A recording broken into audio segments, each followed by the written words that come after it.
很多人都喜欢吃香肠，但是不会做，要不含了淡了，要不肥了瘦了，要不然都是切出来松垮垮的不成形。今天我都把做了几十年香肠的经验总结出来分享给大家。做香肠我推荐用夹子肉，因为它3肥7瘦，而且现在只要10元一斤。先把它割成大块块，再把皮子抬干净。有人说做香肠的肉不能洗，洗了要发酸，那真的都是扯卵蛋，自己不会做在那儿瞎说。你们记住2点，肉要用温水洗，洗了过后要把表面的水分晾干，这样做出来的香肠它都不得发酸。这个时候来准备点肠衣，先把多余的盐巴洗干净，再用清水浸泡个10几分钟。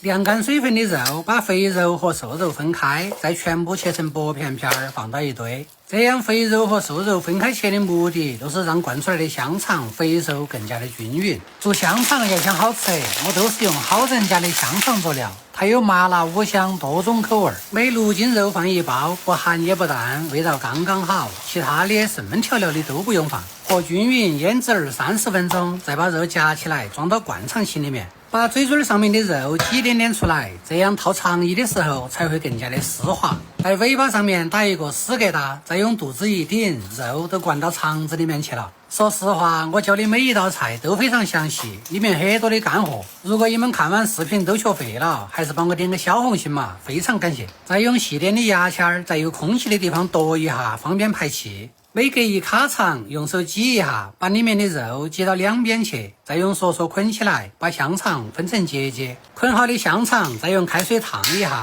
这样做出来的香肠才不容易长霉霉。用钩钩挂起来，放到通风的地方，挂个7、8、9、10天。有条件的可以用屏幕上的配料熏一下，没得条件的都直接煮来吃。像我那们做出来的香肠，好看又好吃。马上都要过年了，趁现在嘎嘎还便宜，赶紧灌点香肠盛起来。